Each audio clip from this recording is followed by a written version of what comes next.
And joining us today in our Book Talk segment, great to welcome a man who's written a book that is going to help a lot of people, I'm sure. It's called Job You, How to Find Wealth and Success by Developing the Skills Companies Actually Need. We're joined today by Nicholas Wyman on the telephone. And Nick, good to talk to you. How are you today? Hey, I am fantastic. How are you? I'm doing great. Good to have a chance to chat with you for a couple of minutes. Had an opportunity to read through the book, and I like your thesis. I think we've heard the pathway for success is always kind of drummed in. You have to go to college, get a degree, but not necessarily the four-year college. That's pretty much what you talk about in the book, right? Yeah, that's a great summary, and the book is not just for people in high school. It's for people who may be recent graduates or well along in their career journey.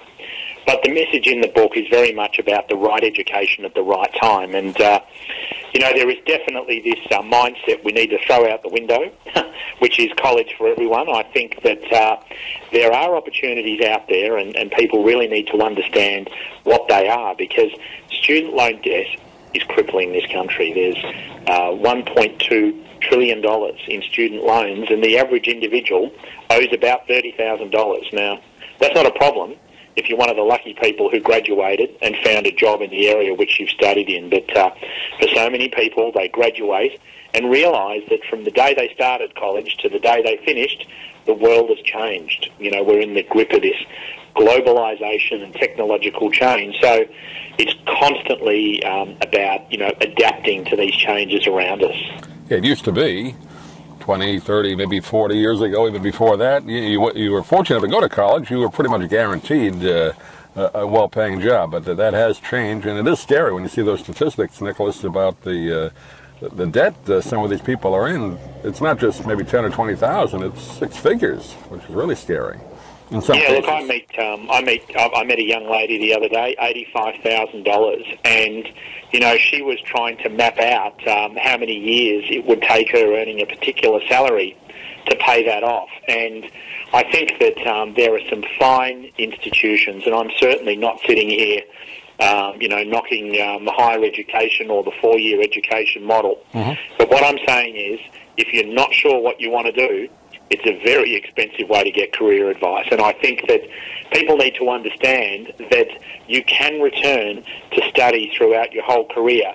Who says that you have to leave high school and go straight into college? And there's such amount of focus and pressure on our young people. A lot of people disagree with me when I say this, and parents are going to say, "What's this guy? He's crazy. This guy with the Australian accent."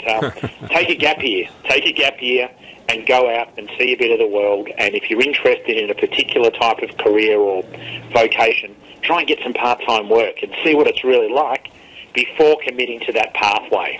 So many people just go straight from classroom to classroom, and sadly, these are not the skills that employers need.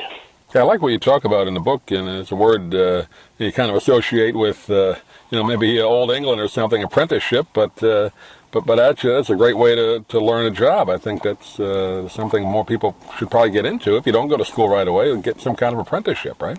Yeah, look, I'm one of these guys who, didn't wake up, get out of bed and say I'm going to write a book on skills and tell the rest of the world, how I think they should run their lives. I actually followed the pathway of an apprentice. And for me, in my own experience, I went to a school where there was pretty much a pathway that went straight into four-year college. And it was very difficult for me because I could not learn at all in a classroom environment. I'm a guy who likes to learn by doing.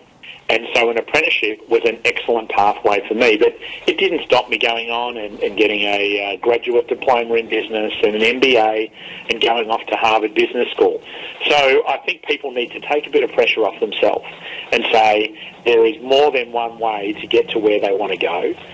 There's a lot of opportunities out there as well, I should mention, where employers are offering occupational learning. So you might be working in a job and your employer might offer some sort of educational training. And I'd say to people, take that with open arms. But if your employer doesn't, maybe you should check out some of this online education. It's certainly not a supplement, it's a supplement to other forms of learning, but it's a great way to see what's out there while you keep your current job. You talk a lot about obviously the skills companies need, and you look a lot of the curriculum in high school and college. They may not be exactly teaching what jobs need now, particularly with all the technology people need to know now. So that's changed a lot in the last 20 years, hasn't it? Look, I'm never ceased to be amazed. I met a young chap the other day, and he had some very strange ideas about, he had his degree and he had some very unrealistic expectations about how the world worked. And he's going to have to go through this realisation that employers are generally doing it pretty tough. There is increased competition.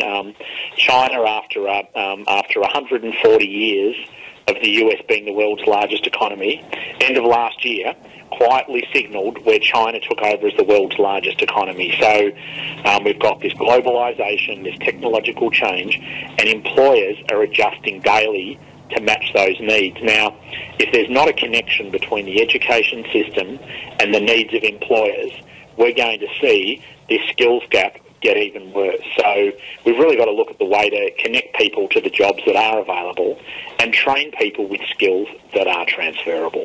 Do you see in your research, Nicholas, that the mainstream colleges, if we can use that term, are willing to change? Because those institutions have done it the same way for, in some cases, hundreds of years. It's going to be a big change for them to do it, right? Well, interestingly, for folks who pick up and read my book, they'll see that people would say, well, some of these large institutions you're referring to would actually say, well, this guy is anti-education, or what's this crazy message all about? The fact is, those people are actually in the book, and they support the idea of a well-balanced economy. They support the idea of filling these middle-skilled jobs and creating a prosperous economy for everyone. So I'm actually getting support from some really interesting places. There are a few sort of what I describe as mid-tier training providers, and there's a real mixed bag in there. And I would really say, I think the Latin caveat emptor, may the buyer beware. But I think you really need to do your research, because the OECD has done a lot of research into the quality of education in the US, and there are some outstanding institutions. But sadly, there's also a large number of institutions that are happy to take students' money and churn them out with a certificate that they put on the wall, and that is not going to get them where they want to go. And so I think regardless of whether it's four-year college, community college, private training provider, it's very much about doing your homework. So I hope that JobU is a real roadmap for people, and I produced it at a price point. It's under $10, so it's a very practical guide for people to say, well, here's the business case for what the problems are. Here are some of the, the reasons why we need to change, but not only are some practical solutions, it actually says, well, this is where you can go for further information.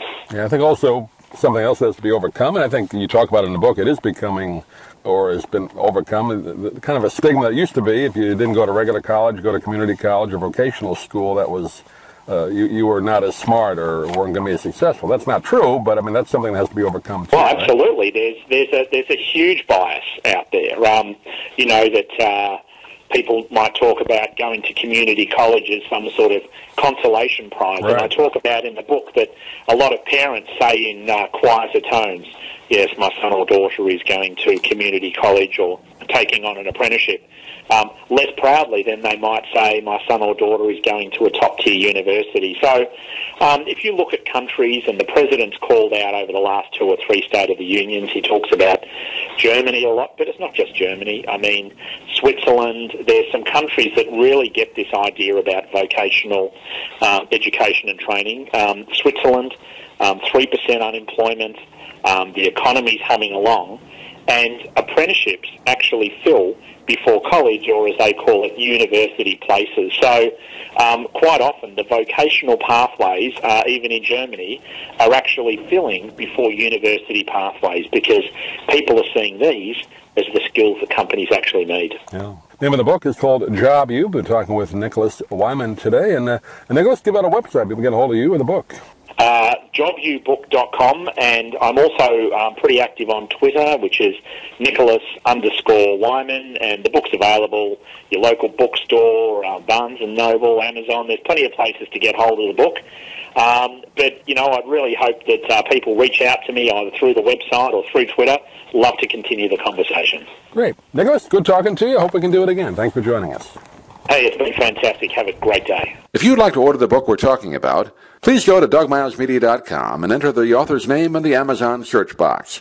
Thank you for listening. Please come back soon for more conversations here at DougMilesMedia.com. This has been a presentation of Doug Miles Media, all rights reserved. You can listen to or download previous programs at iTunes, Stitcher.com, or DougMilesMedia.